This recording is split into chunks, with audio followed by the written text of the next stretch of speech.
Olá pessoal, tudo bem? Aqui é Adriana Moro, neurologista, e a gente vai conversar agora, nesses próximos minutos, nessa aula, sobre os sintomas do Parkinson, os sintomas motores e os sintomas não motores da doença. Então, para a gente começar a falar, a gente vai começar falando sobre os sintomas motores do Parkinson. Dentre os principais motores, nós temos o tremor, a lentidão dos movimentos, a rigidez e a dificuldade de marcha e do equilíbrio. O tremor talvez seja aquele mais conhecido, aquele que as pessoas mais associam com o Parkinson. E aí vamos começar falando um pouquinho dele. O tremor, ele vai estar presente em até 70% dos casos de Parkinson. Nem todo Parkinson tem que ter tremor. Tem gente que tem Parkinson e não tem tremor nenhum, porque tem a forma de Parkinson que não treme, que é aquela rígido-acinética. O tremor, ele pode acontecer então nas mãos, nas pernas, ele pode acontecer também no queixo, na língua, pode ter também nos lábios. Então a gente pode ter diversas regiões. Qual que é uma característica aqui que é bem importante? Ele sempre vai ser assimétrico. Geralmente ele vai iniciar em um lado do corpo, então geralmente ele vai começar ou na mão, né, ou numa mão, ou na outra, ou ele vai começar numa perna, ou na outra, e ele vai ser sempre assimétrico. Então vamos supor que ele começou no lado direito, ele até pode depois de um tempo evoluir para o lado esquerdo, mas um lado sempre vai ter mais tremor, o sintoma vai ser mais predominante do que no outro lado. Além disso, outra característica também, tipicamente o tremor de quem tem Parkinson é um tremor em repouso, ou seja, ele aparece quando a pessoa está lá relaxada, às vezes está com as mãos em cima das pernas, no colo, que essa pessoa está assistindo televisão, está conversando com algum familiar, então ele vai aparecer nessas situações. Quando a pessoa está executando alguma ação, geralmente o tremor ele desaparece. E outra característica também, que ele desaparece durante o sono.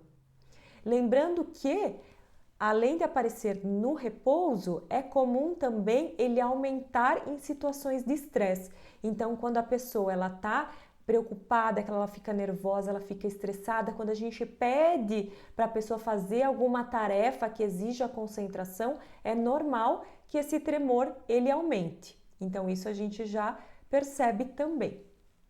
Depois do tremor, nós temos outro sintoma, que é a rigidez. A rigidez é um aumento do tônus da musculatura. Então, quando nós examinamos o paciente, a gente percebe que ele está mais rígido. Pode acontecer nos braços, na perna, pode acontecer no pescoço ou mesmo no tronco, em toda a região da coluna, a gente pode perceber rigidez também. E a rigidez, quando nós examinamos, ela faz um fenômeno que a gente chama que é de roda denteada, que é como se fosse aquela engrenagem, né, da roda, que ela faz um leve trepidar. Então, quando a gente faz os testes para avaliar a rigidez no paciente, a gente percebe que é uma rigidez em roda denteada, que é como se fizesse aquela trepidação de uma roda denteada. E a gente pode também, quando às vezes é uma outra característica importante que a gente vai perceber, que também a rigidez ela vai ser assimétrica. Então ela sempre ela vai começar de um lado só do corpo, ela pode até passar para o outro lado do corpo, mas sempre vai ser assimétrica. A gente sempre vai perceber que tem um lado do corpo que vai ser mais rígido do que o outro. Um outro sintoma motor que nós percebemos que os pacientes eles apresentam é a lentidão dos movimentos, que nós chamamos de bradicinesia, que seria o nome técnico para a lentidão dos movimentos. É um sintoma bem importante, é um dos sintomas que definem o Parkinson. Então, todo parkinsoniano tem lentidão de movimento, ele tem bradicinesia, né? É um critério obrigatório para a gente fazer o diagnóstico. A gente vai perceber então essa lentidão, que ela vai se manifestar como? Como uma dificuldade para iniciar movimentos e também é como se fosse uma perda daqueles movimentos automáticos. Então, às vezes, um movimento que era mais simples, que a pessoa fazia por automatismo, como se virar de um lado para o outro rapidamente, esse movimento automático ele é perdido e tem maior dificuldade para iniciar os movimentos, para iniciar o passo, para levantar. Então, são alguns sinais que mostram essa lentidão dos movimentos, que mostram a bradicinesia. Além disso, outro sinal de bradicinesia são as alterações na face, na expressão facial.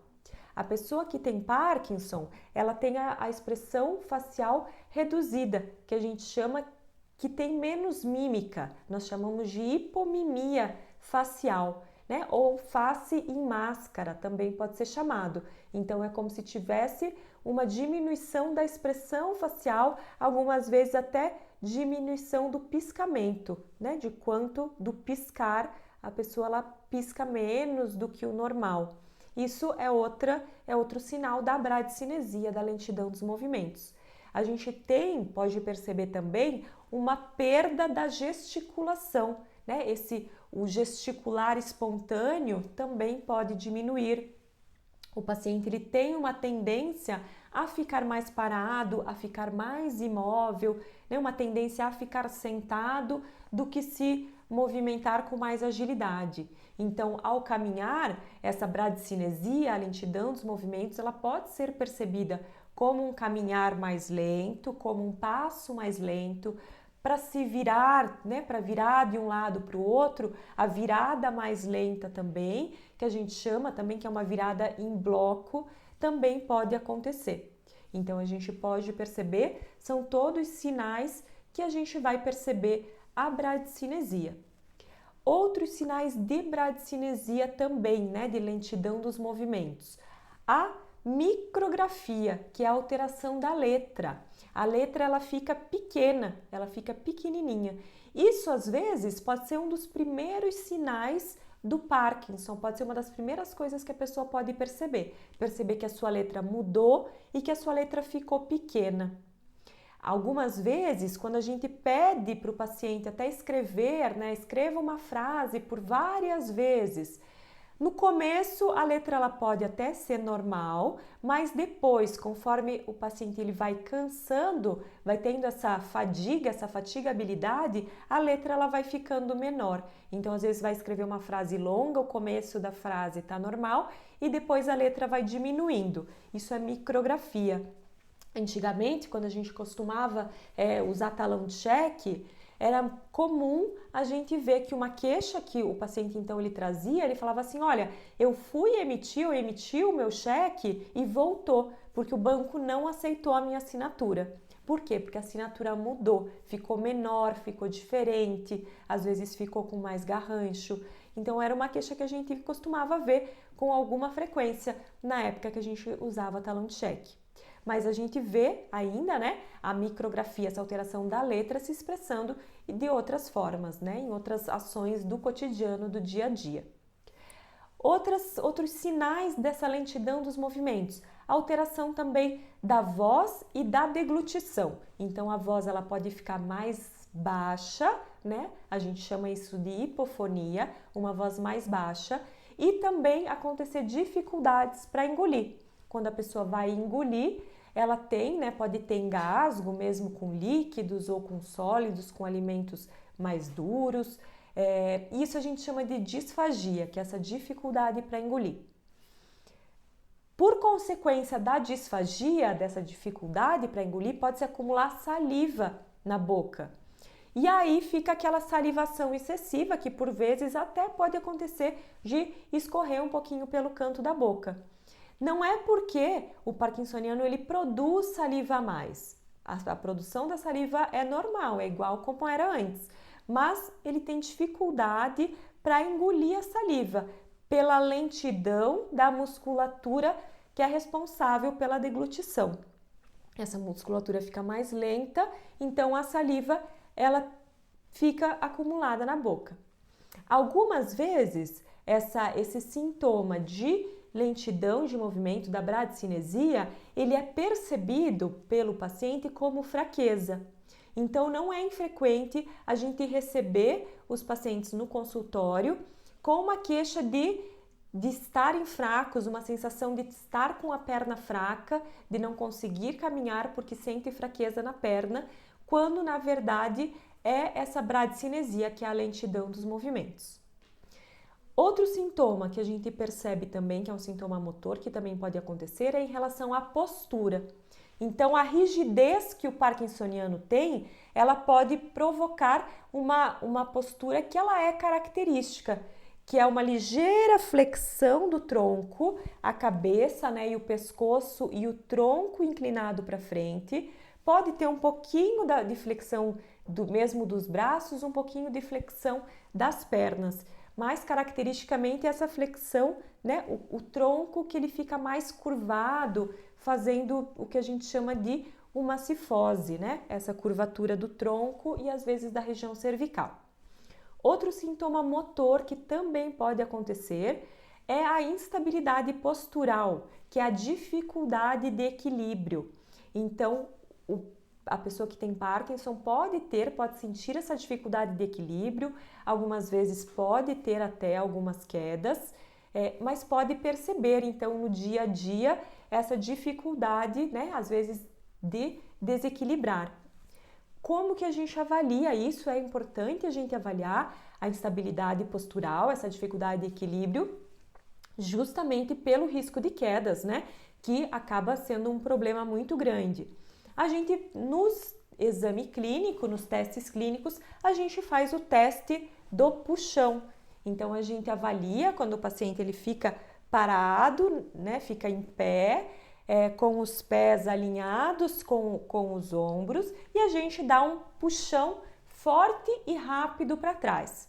É normal dar até 2 passos para trás para a pessoa tentar se equilibrar, mas se nesse teste do puxão o paciente ele der mais do que 3 passos para trás ou por vezes mesmo cair, a gente sabe, com isso a gente confirma que o equilíbrio ele vai estar afetado. Então a gente tem que fazer, né, tratamento específico para melhorar o equilíbrio, para diminuir o risco de quedas. Outro sintoma motor também que nós observamos que pode estar presente são as alterações da marcha, do caminhar.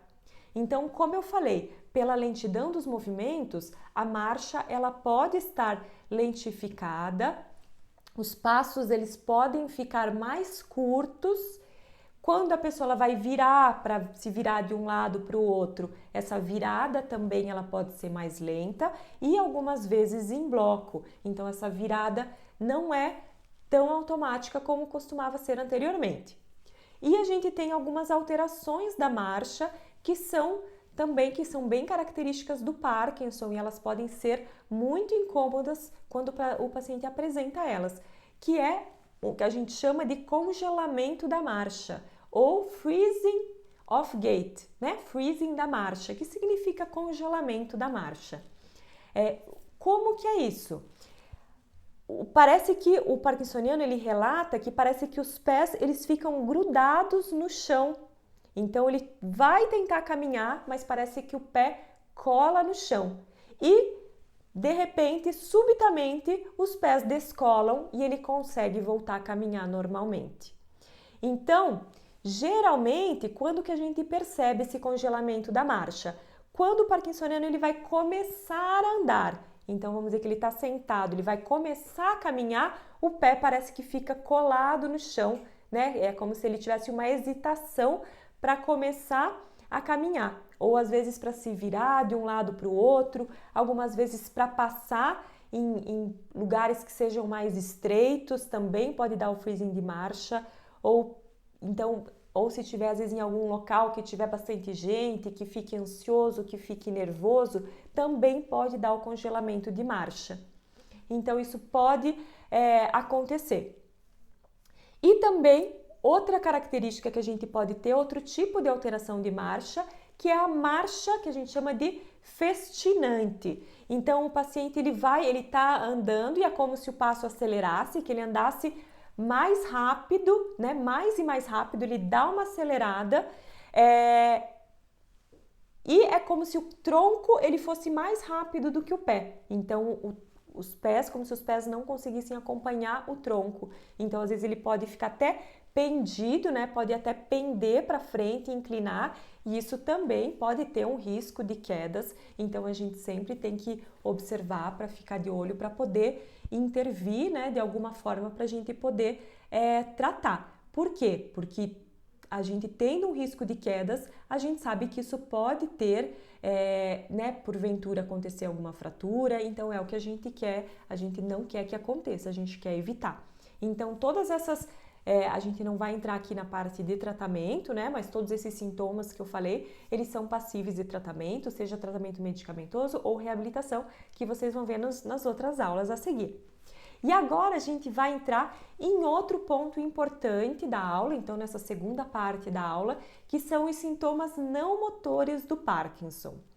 Então, embora sejam os sintomas motores que caracterizem a doença, quando a gente pensa em Parkinson, a gente pensa em tremor, a gente pensa em lentidão de movimentos, a gente pensa em rigidez, talvez sejam os sintomas não motores que sejam os mais impactantes e que talvez, quando a gente avalia a qualidade de vida, talvez eles interfiram mais na qualidade de vida do parkinsoniano do que os próprios sintomas motores da doença. Então, são os sintomas não motores. A gente costuma falar assim que os sintomas motores é o que as pessoas veem, é o que aparece lá em cima, né? O topo do iceberg. Mas o que está lá embaixo, a geleira, são os sintomas não motores, porque muitas vezes é o que as pessoas não veem os sintomas não motores e ele está lá, são muito prevalentes e estão impactando diretamente na qualidade de vida do parkinsoniano. E quais são esses sintomas não motores, então? O que seriam eles? A gente tem diversos, a gente pode ter desde alteração do olfato, então pode ter diminuição ou mesmo redução total do olfato, que é um sintoma sensorial. A gente pode ter alterações gastrointestinais, com alentecimento da contração do estômago, intestino preso. Alterações da parte de humor e de memória, com depressão, podemos ter alterações de memória relacionadas então a esquecimentos. A gente pode ter alterações urinárias com urgência para urinar, podemos ter distúrbios do sono com insônia, podemos ter fadiga. Eu vou falar um pouquinho agora então sobre cada um deles. Então são vários sintomas não motores. Tem alguns estudos avaliando, né, a presença dos sintomas não motores em quem tem Parkinson, e foi visto que a pessoa que tem Parkinson, ela pode ter até 8 sintomas, né? Uma média que as pessoas têm, né? De 7 a 8 sintomas não motores.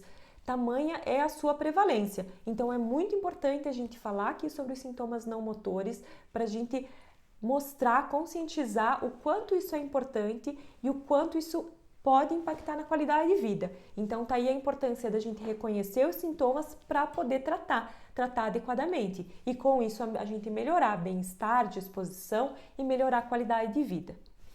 Para começar falando sobre os sintomas não motores, eu vou falar sobre a dor em quem tem Parkinson. Então, a gente sabe que o Parkinson dói, tá? Que muitas pessoas elas podem ter dor e essa dor ela pode iniciar inclusive anos antes do aparecimento dos sintomas motores. Então, em torno de 2 a 10 anos antes do aparecimento dos sintomas motores, a pessoa ela já pode iniciar com dor. E aí, o que a gente vai observa também? Que existem vários tipos de dor. Então, quando a gente avalia a dor no paciente que tem Parkinson, a gente tenta estratificar, a gente tenta classificar nesses tipos de dor. A dor mais comum é a musculoesquelética. Ela está associada principalmente com a rigidez muscular e com a lentidão dos movimentos. Também pode ser, essa dor pode acontecer pelas alterações posturais que eu comentei, do tronco ficar mais curvado. Então, isso também pode ser uma alteração de dor. E aí, nesse caso, a dor lombar, então, vai ser a mais comum. A gente pode ter também a dor distônica, então ela vai estar associada a posturas anormais. o que pode acontecer? Quando o paciente está em off, às vezes ele pode ter essa postura normal no pé, né? Geralmente é quando está em off, mas pode acontecer quando está sob efeito da medicação também. Então o pé, ele faz uma curvatura, ele faz uma contração involuntária, como se fosse uma cãibra, mas é uma distonia, é uma dor distônica, né? E isso aí, às vezes a gente ajusta a medicação parkinsoniana para a gente ter um alívio dessa dor. E aí a gente consegue ter um benefício, ter um alívio dessa dor. Outro tipo de dor em quem tem Parkinson, então o terceiro tipo, é a dor neuropática. Ela vai estar localizada em um território de um nervo, né, ou de uma raiz de um nervo. Então ela pode ser por compressão, né? Por exemplo, faz uma compressão de uma raiz no nervo na região lombar, né? Como se fosse aquela dor do ciático, que é bem conhecida. Então é uma dor neuropática, a gente vai tratar com medicações específicas. Outro tipo de dor a gente chama de dor central ou dor primária. Ela está relacionada ao próprio Parkinson, lá pela falta de dopamina mesmo que tem no cérebro, e isso faz com que a pessoa ela tenha essa sensibilidade maior à dor e comece a ter dor. Essa dor geralmente a gente identifica quando está passando o efeito do remédio. Então a pessoa tomou o antiparkinsoniano, quando o efeito do remédio está diminuindo, essa dor ela aparece. E aí quando toma o remédio de novo, essa dor melhora. Então é uma dor central relacionada ao próprio Parkinson. E um outro tipo de dor, que não seria nem tanto dor, mas é pela classificação de Ford, que ele classifica nesses 5 tipos, que a gente chama de acatisia, que é uma inquietação, né? Mais um desconforto das pernas, é uma inquietação, uma dificuldade de ficar parado e algumas vezes até com sensação de dor nas pernas, daí seriam nas 2 pernas. A gente chama isso de acatisia e geralmente esse tipo de dor, de desconforto melhora quando a gente trata com os antiparkinsonianos.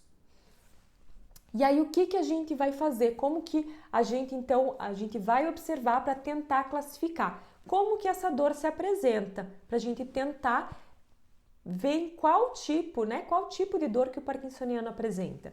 Então, se a dor aparece só quando está no off, que passou o efeito do remédio, ou se ela aparece quando está sob efeito de remédio também, então a gente vai observar. Ou se tem algum ponto específico de dor, por exemplo, dói apenas a região lombar, ou dói só quando caminha ou está sentado, a gente observa todas essas características da dor, para a gente poder definir exatamente qual é, para poder tratar. E aí aqui tem um ponto bem importante que em torno de 30 a 40% dos pacientes têm mais de um tipo de dor. Então eu falei aqui de 5 tipos, mas não é que a pessoa vai ter só um, ou tem que necessariamente ter só um. Então em torno de 30 a 40% das pessoas pode ter mais de um tipo de dor. Ou seja, pode ter a dor do Parkinson mesmo, que a gente chama de dor central, junto com uma dor osteomuscular, por exemplo, que é aquela dor relacionada à alteração da postura, né? De ficar curvado para frente. Às vezes tem alguns pacientes que ficam curvados para o lado também. Isso gera dor. Então a pessoa pode ter mais de um tipo. E além disso, além desses 5 tipos de dores, a pessoa ela pode ter dores por outros motivos. Por um motivo ortopédico, por exemplo. Pode ter uma artrose, né? Que já está associada com a idade. Pode ter uma tendinite, então pode ter outros fatores que também causem dor e que não estejam relacionados ao Parkinson. Outro ponto aqui para lembrar também é em relação à depressão, que é muito comum em quem tem Parkinson, e quem tem depressão tem uma sensibilidade maior à dor, então acaba sentindo mais dor também por conta da depressão. E aí como que a gente vai, então, a gente vai diagnosticar dor para poder tratar, né, com fisioterapia, com acupuntura, com a massoterapia, com atividade física regular, com acompanhamento nutricional também. A gente busca melhorar, tratar a depressão, tratar o sono, tudo isso a gente vai buscar para fazer o tratamento da dor. Então a gente tem também, além de medicações específicas que a gente vai fazer, ou tanto ajuste nos remédios do Parkinson, mas também medicações para a dor, né, de classes de medicamentos que vão atuar na dor, e a gente tem também a possibilidade da cirurgia, que a cirurgia do Parkinson, o implante de DBS, ele também pode ter uma melhora na dor do parkinsoniano. Então aqui foi o primeiro sintoma não motor do Parkinson, que é a dor. Agora a gente vai falar de outro sintoma não motor, que são os distúrbios do sono na doença de Parkinson. A gente tem vários distúrbios do sono que podem acontecer, então a gente pode ter a insônia, uma insônia tanto inicial, que é a dificuldade para começar o sono, uma insônia terminal, que é quando a pessoa consegue dormir rápido, mas acorda lá no meio da noite e não consegue mais dormir. Ou a gente pode ter uma insônia de manutenção, que a pessoa não consegue manter o sono, ela fica se acordando muitas e muitas vezes durante a noite. E aí com isso a gente pode ter a qualidade do sono prejudicada e um sono que não é reparador, ou seja, no dia seguinte a pessoa ela acorda cansada.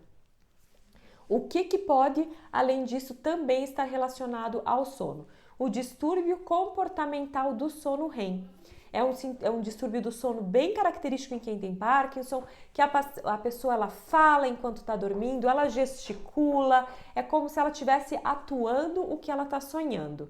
Então, às vezes ela pode falar, ela pode ter pesadelos frequentes e ter sonhos vívidos, que quando ela acorda, ela tem a impressão realmente de que estava vivenciando aquele sonho.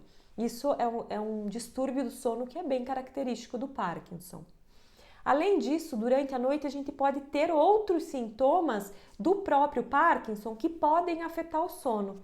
As câimbras são comuns durante a noite, então a pessoa pode ter cãibra durante a noite, pode ter dor também durante a noite e pode ter dificuldade para se virar na cama, dificuldade para se virar de um lado para o outro, ou dificuldade às vezes se está deitado e precisa levantar para ir ao banheiro, pode ter dificuldade para se levantar para ir ao banheiro também. Então isso é outra alteração que pode prejudicar o sono. Essa que a gente chama de acinesia noturna, ou bradicinesia noturna, que é uma lentidão dos movimentos que acontecem durante a noite, trazendo prejuízo no sono também. Algumas pessoas elas têm tanta dificuldade para se virar na cama que às vezes elas têm que dormir a noite inteira na mesma posição. Isso gera dor, leva a desconforto e faz com que a pessoa não consiga dormir mais. Ou outras pessoas, para se virar de um lado para o outro, às vezes o que antes fazia no automatismo sem acordar, essa pessoa ela desperta. Às vezes ela tem que sentar para se virar para conseguir deitar do outro lado. Isso faz com que ela desperte e perca o sono. Então são vários fatores de várias formas que o sono ele pode estar afetado. E algumas delas pode ser então pela falta de dopamina durante o sono. Aí com isso a gente ajustando a medicação, tanto em relação ao aporte de dopamina durante a noite, quanto medicações próprias para tratar o sono. Também a gente pode lembrar sempre da higiene do sono, da gente cuidar para deitar e levantar sempre nos mesmos horários, para evitar o uso de eletrônicos antes de dormir, para a gente evitar refeições pesadas antes de deitar, evitar consumir cafeína ou outras bebidas que sejam ricas em energéticos perto do horário de dormir, preferencialmente não consumir depois das 16 horas, fazer então um lanche leve antes de dormir. Algumas técnicas de relaxamento podem ajudar, então dessa forma a gente vai estar atuando para tentar melhorar o sono de quem tem Parkinson, porque a gente sabe que um sono que não seja bom, que não seja reparador, ele vai influenciar diretamente nos sintomas motores do dia seguinte. Outro sintoma não motor que eu vou falar aqui é sobre os problemas gastrointestinais. É um dos mais frequentemente relatados, ele pode estar presente então em torno de 60% dos pacientes que têm Parkinson, podendo até chegar a 80% em fases mais avançadas. O que a gente percebe de problemas gastrointestinais? Como eu falei, a dificuldade para engolir, a dificuldade de deglutição pode ser um deles. A gente pode ter um atraso na digestão, então da contração do estômago, e com isso o estômago ele demora mais a se esvaziar depois da alimentação. Então é um retardo do esvaziamento do estômago, também pode acontecer. E outro sintoma que é muito comum que a gente vê é o intestino preso, a constipação. Então, com isso, e esses sintomas como a constipação, a gente pode às vezes perceber que pode ter começado muitos anos antes do aparecimento dos sintomas motores. Então, a pessoa, às vezes 10, 15 anos antes do aparecimento dos sintomas motores, já começou a ter intestino preso. Isso é um sintoma não motor do Parkinson. Como que a gente vai tratar? Através da dificuldade de deglutição, através da fonoterapia. Então, terapia, né, com a fonoaudióloga, a gente vai conseguir melhorar. A questão do estômago, né, de ter esse atraso para esvaziar o estômago, a gente pode fazer com o controle de alimentação, né, com a nutricionista, com alimentos que favoreçam o esvaziamento gástrico, assim como a atividade física regular também ajuda o estômago a se contrair com mais agilidade e fazer essa digestão, fazer o fluxo do alimento do estômago que seja mais rápido. O intestino preso também, principalmente a alimentação rica em fibras e ingesta de líquido, que a gente vê bastante, que às vezes os pacientes têm essa dificuldade pela ingesta de líquido, e às vezes, né, com isso, a gente só ajustando já consegue ter uma melhora na constipação. Lembrar também da fisioterapia, do acompanhamento nutricional, então bem importante, e da atividade física regular para ajudar também essa questão do intestino, que às vezes só pela questão da movimentação da pessoa passar a se movimentar mais, o intestino ele passa a funcionar melhor. Vamos passar aqui para outro sintoma não motor muito frequente no Parkinson, que são os distúrbios psicológicos, a depressão. A depressão, ela pode afetar em torno de 40% a 60% dos pacientes. E também aqui é um sintoma não motor que pode começar muitos anos antes do aparecimento dos sintomas motores. Então, a depressão, às vezes, ela pode iniciar até 20 anos antes do aparecimento dos sintomas motores. Além disso, às vezes a pessoa até ela não tem aquela depressão clássica de ficar só chorando, mas ela pode ter um desânimo, uma apatia, de ficar mais introspectiva, um pouquinho mais calada, ter dificuldade para se expressar. Então, às vezes isso pode, né, a depressão ela pode se manifestar dessa forma, como uma perda de vontade de fazer as coisas, uma perda da energia. A gente sabe que quando a pessoa ela recebe o diagnóstico do Parkinson, a gente passa, né, tem esse período de aceitação, com isso pode vir assim um período até de desânimo, mesmo de depressão, associado a essa fase de aceitação.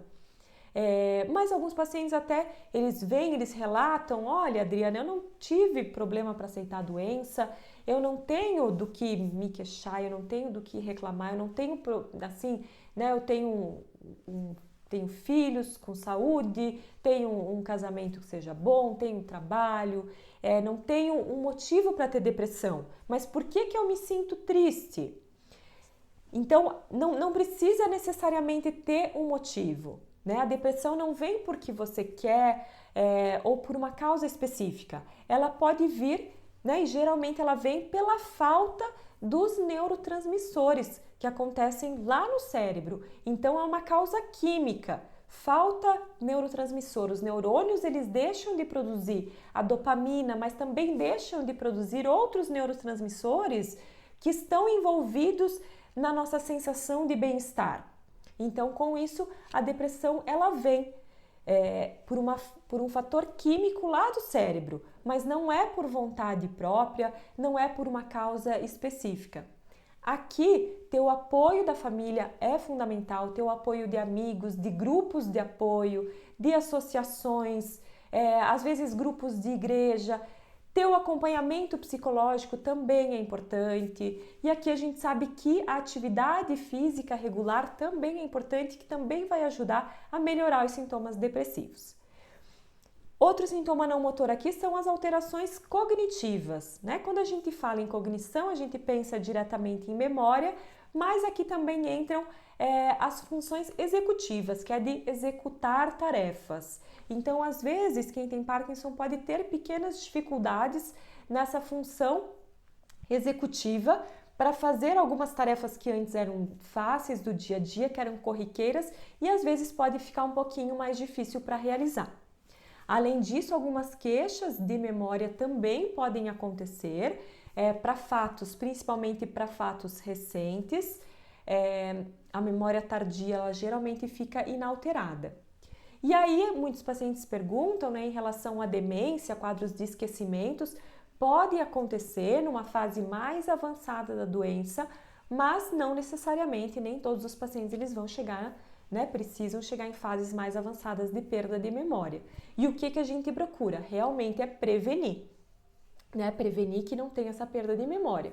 Como? Através da alimentação, dietas específicas como a dieta mediterrânea, através de exercício físico regular. A gente sabe que o cérebro ele tem a capacidade de formar novas conexões entre os neurônios na região do hipocampo, que é a nossa região da memória.